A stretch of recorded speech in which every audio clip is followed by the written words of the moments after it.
Although we have some melody in place already, it's still very empty, and we need to layer up a lot more sounds to get this track to feel really full. So what we're going to do is we're going to make another MIDI track with the massive, and of course we can right click, create new track and all that stuff again, but we can also just drag in the massive on this empty space here, and it will create a new track for us with the massive already loaded. Alright, so now I'm going to go File, Open, and I'm going to click the scraper sound that I've supplied for you, and this will program our synthesizer for us to have sort of a scraping sound. So now when I play my keyboard,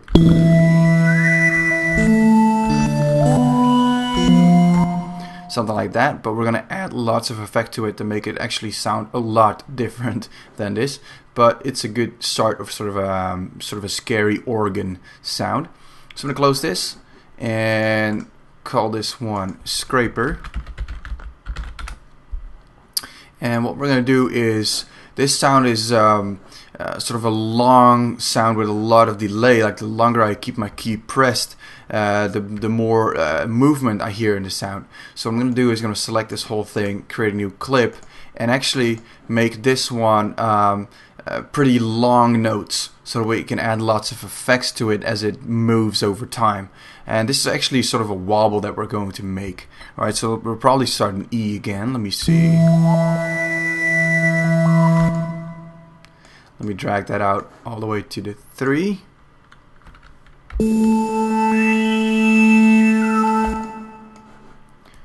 Alright, this may be a little too high since this isn't exactly the same range as the other one was. So I'm just going to select these and press Shift and then down arrow, and that brings it down 1 octave.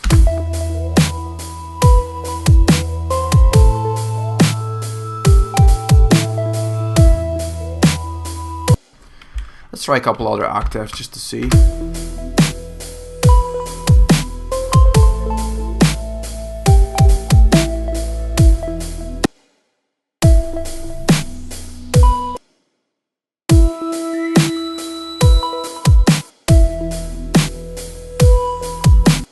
Alright, I like it best in the C1 to C2 range, so the first octave really. Sometimes when we start making sounds, you'll feel like, whoa, it really doesn't fit, what's wrong with me, you know, because sound design is pretty difficult. But then it's always a good idea to change the octaves of your notes just to see what range this sound sounds best in. Alright, so what I like about this lower range, if I solo it, you can hear it, is that there's a lot of bottom end, so there's a lot of sort of a bassy feel to it, but there's also sort of a high hiss in the higher end.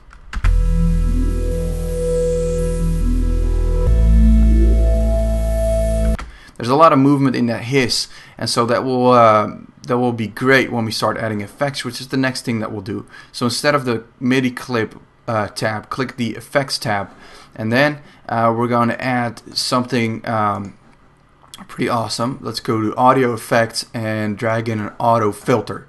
Now what a filter does is it filters frequencies, and before we start going into this, we need to learn a little bit more about frequencies, because this is one of the core concepts when it comes to sound design or electronic music, or any music for that matter. So here's what a frequency range is. Sound is basically moving air, and sound travels through the air in waves. The slower the wave, the lower the sound, and the faster the wave, the higher the sound. The space between each wave is a frequency, and we measure frequencies in hertz. When you make music, you want to make sure that each instrument in your mix covers a different range of frequencies so that it doesn't conflict with the other instruments. To cut frequencies out of a sound, you can use an equalizer, or in short an EQ. An EQ shows the bass sounds on the left and the high sounds on the right. We can cut out certain frequencies over time, and this creates, for example, wobbles, because it cuts off the high tones based on speed, and then if we make that speed faster, it wobbles faster. So we're not really working on the drop yet, but we're working on melodic content in the background of the baby drops or bells or whatever we want to call them. And so it will be cool to have this effect have sort of a slight wobble in its high tones. And that sort of prepares you for the rest of the dubstep. Alright, so what we're going to do is, in this auto filter is, I have this track soloed. So listen to what happens when I start cutting off higher frequencies. On the left we have the low frequencies, on the right we have the high frequencies. Check what this sounds like.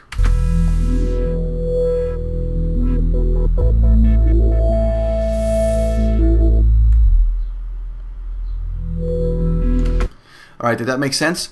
When we cut it off, it sounds like a wobble. Alright, now we don't want to do this manually or over time. Fortunately, the auto filter has this already baked in. So what we're going to do is we're going to sync the rate to MIDI's, the MIDI clock inside of Ableton. And so this syncs it with the speed of the track.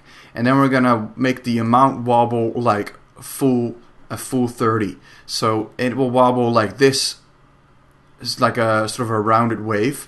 So now when I play, it sounds like this. Now I can change the speed by sliding this rate knob.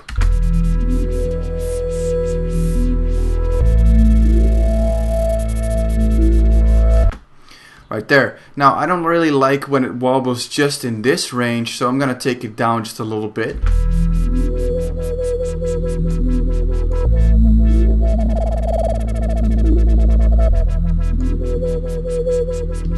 And that's exactly the movement that we're trying to get here.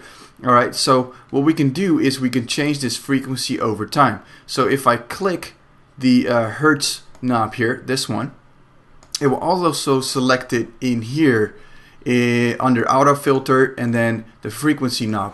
Every little button in this whole tab is animatable. So if I click this and make sure that that's the last one I've selected, I can double click on this bar and it creates certain dots over time. Now those dots I can take up and down, and that moves the knob for me.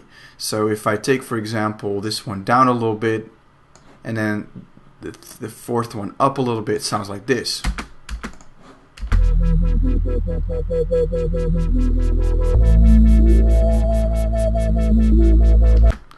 Alright, and then what we want to do is change the rate over time. So I'm going to click the rate knob, but the rate is only in certain blocks. So as you can see, there is a couple lines in our timeline here that we can change the line to.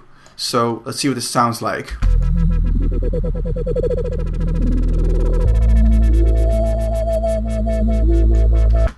Perfect, so I'm going to zoom in a little bit just to give me a little more room. And then I'm going to, instead of creating the dots, I'm going to use the pen tool. And as soon as I have that selected, I can actually draw in what I want to do with this knob. So say that I want it to be pretty fast at the beginning. And then slowly, I want to make it slower.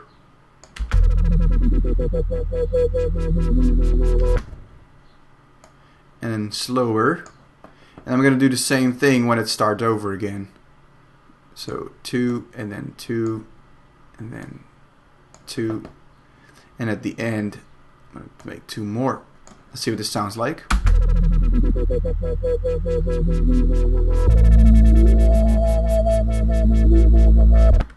Perfect. Now let's see what this sounds like in the entire mix.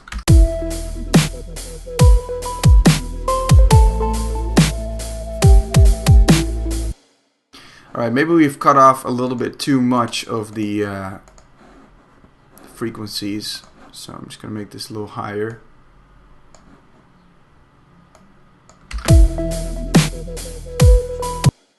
Make it a little louder.